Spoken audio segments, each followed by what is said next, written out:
Sabi ni Jesus na mahal, dalhin niyo ang aking pasan,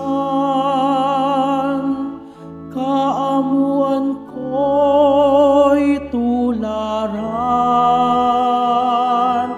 Hallelujah, Hallelujah, Hallelujah,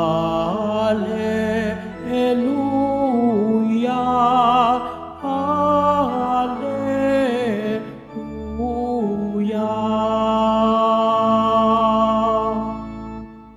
Sumainyo ang Panginoon.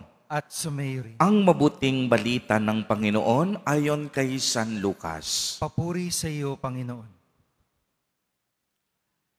Isang araw ng pamamahinga, si Jesus ay inanyayahang kumain sa bahay ng isang pinuno ng mga Pariseyo at binabantayan nilang mabuti ang kaniyang mga kilos.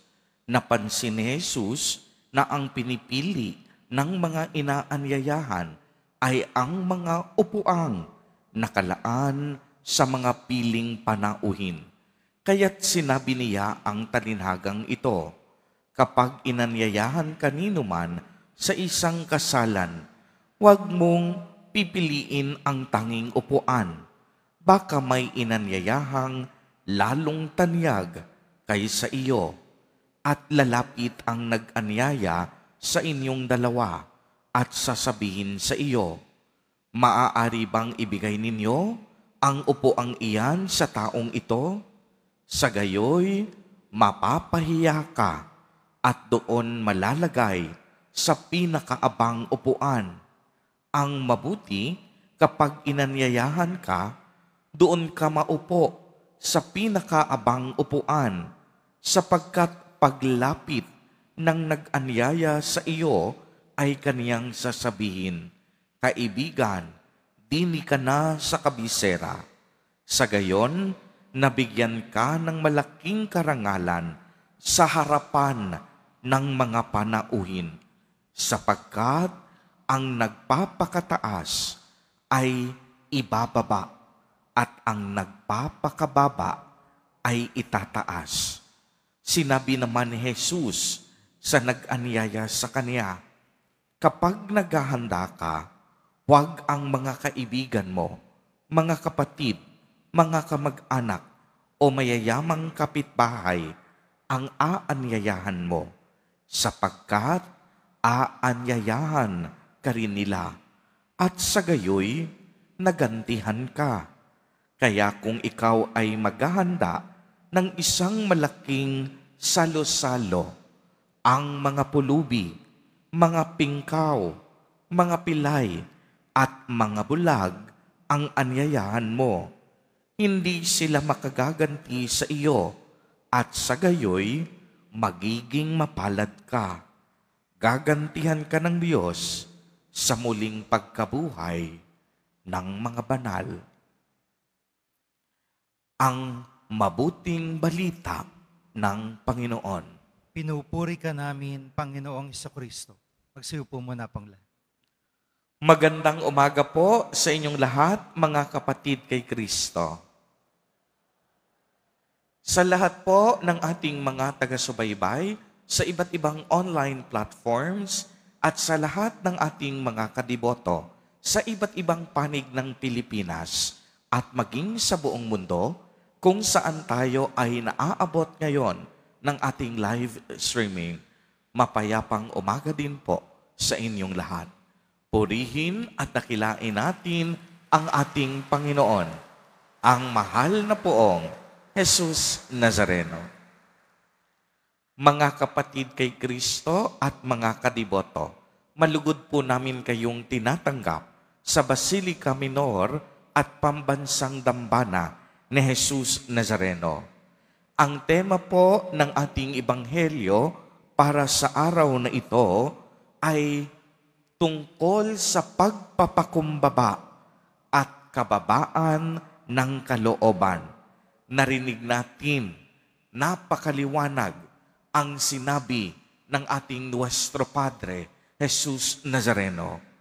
Ang mga nagpapakataas ay ibababa at ang mga nagpapakababa ay itinataas. Sa ating buhay, marami po sa atin ang naghahangad na maging mataas. Marami sa atin naghahangad ng kasikatan. Marami sa atin naghahangad ng katanyagan at kapangyarihan. Naaalala ko, nung high school ako, nauso po yung salitang pabibo at pabida.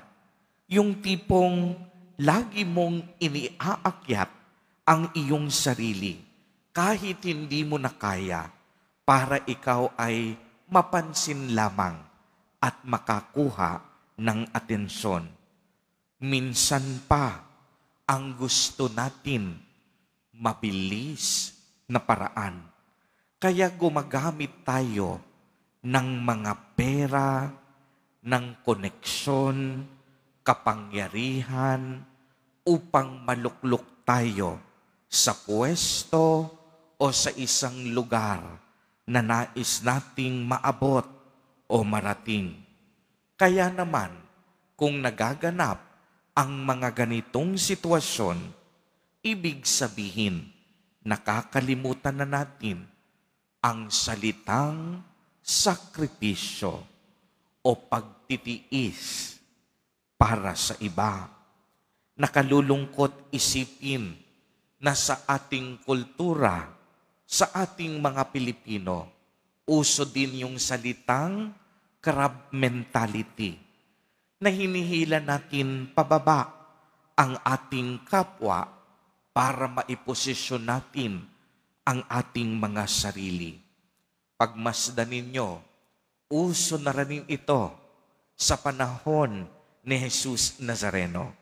Kaya nga gumamit si Jesus ng talinhaga na kung saan ang mga panauhin naghahangad ng pangunahing upuan upang maiposisyon nila ang kanilang sarili sa pinakamagandang pwesto o upuan.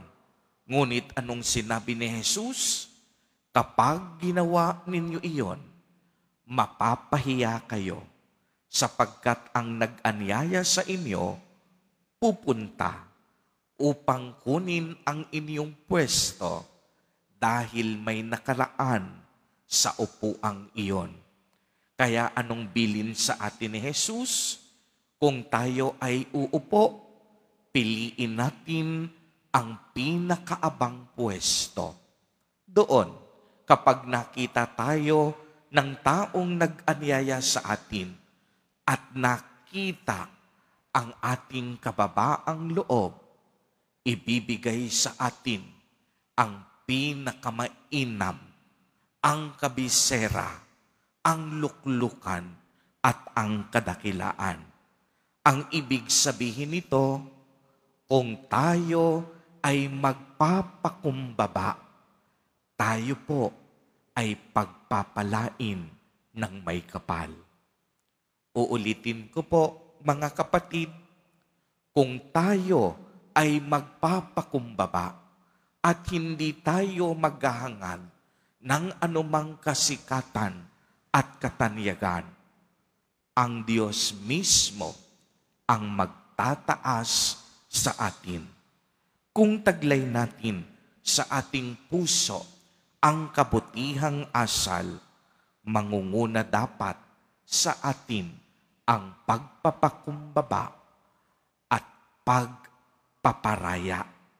Kaya nga, huwag nating kakalimutan na habang pinipilit natin ang ating mga sarili sa katanyagan at karangalan, lalo namang ipagkakait sa atin ng pagkakataon habang itinataas natin ang ating mga sarili, lalo tayong ibababa ng sitwasyon. Bakit? Dahil tanging sa Diyos ang ating karangalan at kaluwalhatian, wala sa posisyon at wala sa anumang karangalan. Uulitin ko po, nasa Diyos ang tunay nating kaluwalhatian at kadakilaan at wala sa anumang pwesto, sa anumang posisyon o sa anumang katanyagan at kasikatan. Bakit ang lahat ng ito panandalian? Kung ang Diyos ang ating karangalan, ito ay walang hanggan.